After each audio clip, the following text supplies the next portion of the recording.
राघव चड्ढा समेत 7 राज्यसभा सांसदों के आम आदमी पार्टी से अलग होकर के बीजेपी में शामिल होने के राज्यसभा सभापति की मंजूरी मिल गई है। ऐसे में राज्यसभा में बीजेपी सांसदों की संख्या बढ़ गई है और उधर राज्यसभा से विलय को मिली मंजूरी के बाद से अब सियासत भी शुरू हो गई है।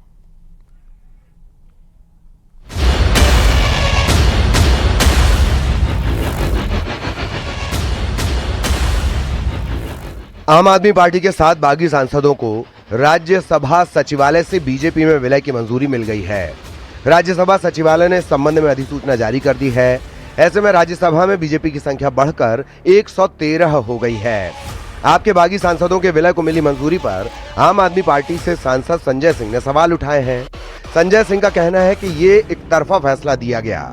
उधर राघव चड्ढा ने जब से आम आदमी पार्टी छोड़ने की घोषणा की है तब से अब तक उनके कई वीडियो मैसेज सामने आ चुके हैं। अब राघव चड्ढा का एक और वीडियो मैसेज सामने आया है जिसमें वो कह रहे हैं कि आम आदमी पार्टी में टॉक्सिक माहौल बन गया है। वहां काम करने से रोका जाता है, संसद में बोलने से रोका जाता है। पूरी पार्टी अब कुछ भ्रष्ट और समझौता करने वाले लोगों के हाथों में फंस कर रह गई है।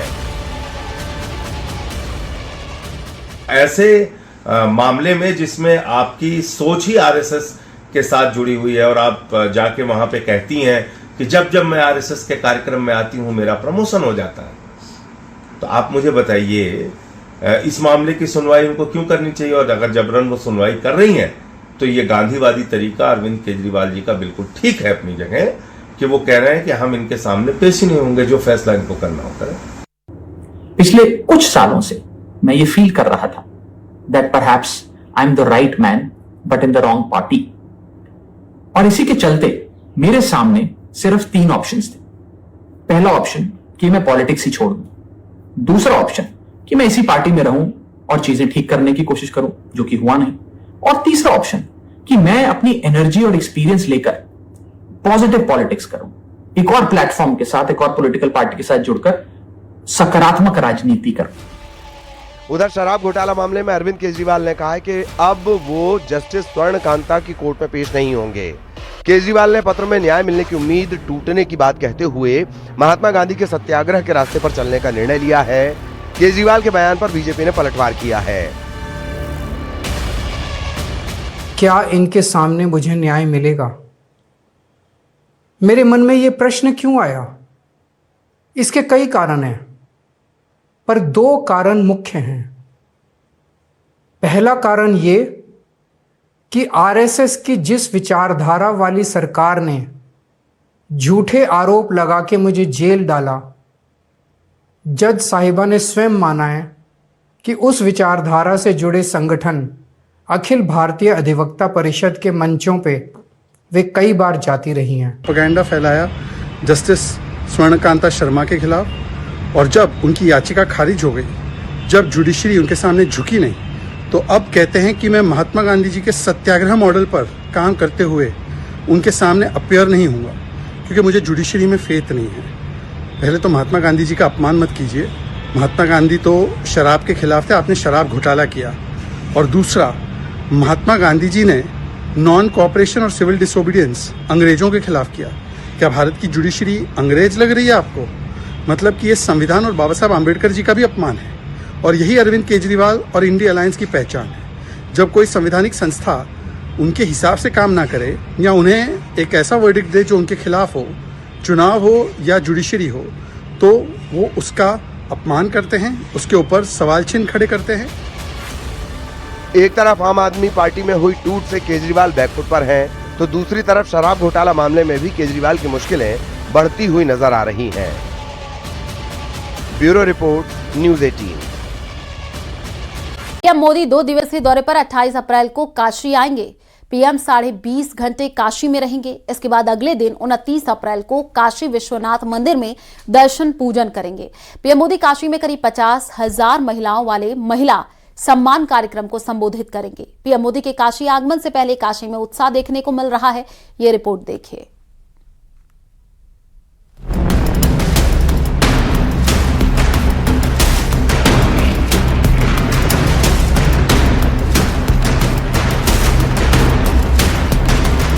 प्रधानमंत्री नरेंद्र मोदी कल से 2 दिन के काशी दौरे पर रहेंगे। पीएम मोदी के काशी दौरे को लेकर लोगों में काफी उत्साह देखने को मिल रहा है। 28 अप्रैल को 2 दिवसीय दौरे पर पीएम मोदी काशी पहुंच रहे हैं। पीएम मोदी नारी सम्मेलन में 50,000 महिलाओं को संबोधित करेंगे।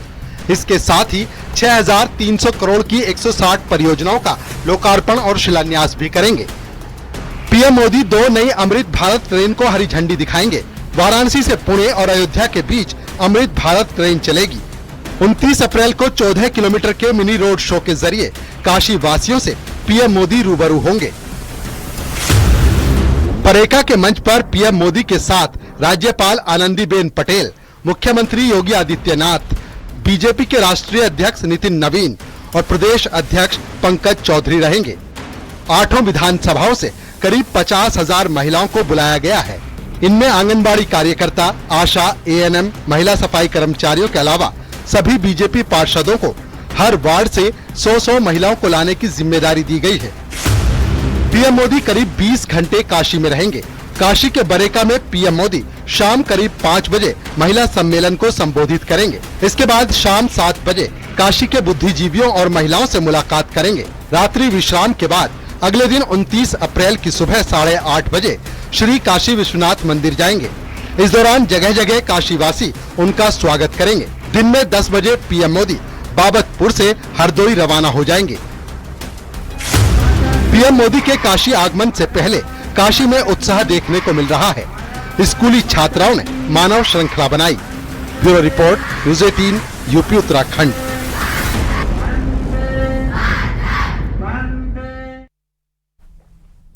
और वहीं उत्तरकाशी के धराली हर्षिल क्षेत्र में पिछले साल अगस्त की आपदा के निशान अब भी नजर आ रहे हैं। हर्षिल के पास भागीरथी में बनी झील और जमा मलबा स्थानीय लोगों के लिए चिंता का सबब बना हुआ है, जो मानसून सीजन के लिए खतरा बन सकता है। ये रिपोर्ट देखिए।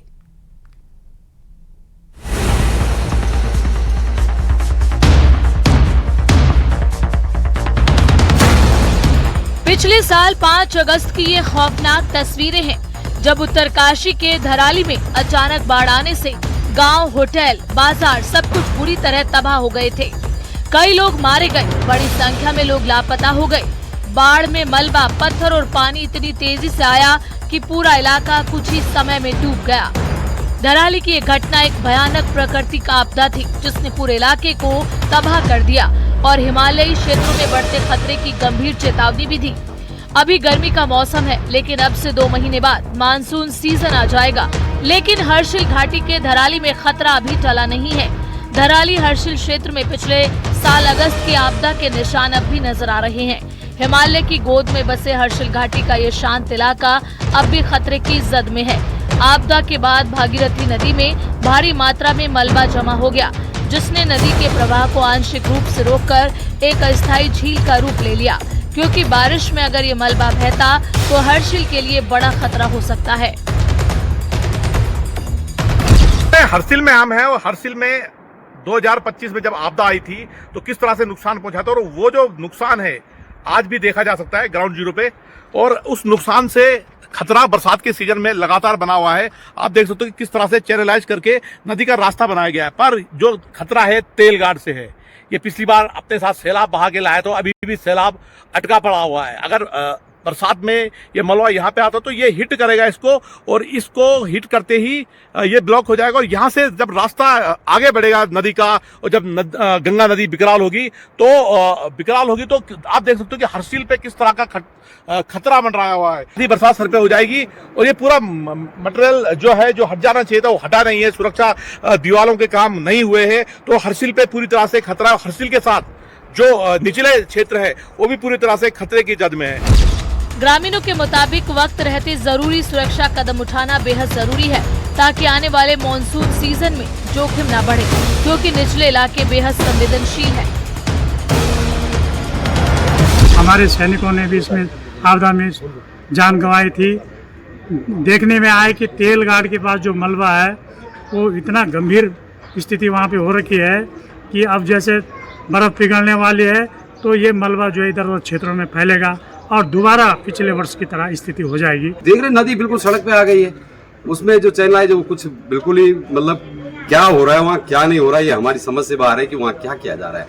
चाहे वो धराली में हो चाहे हरसिल में हो, कोई भी कार्य संतोषजनक नहीं किया जा रहा है। 1300 से 1500 मीटर लंबी ये झील धराली और हर्षिल के बीच नदी के बहाव को रोक रही है।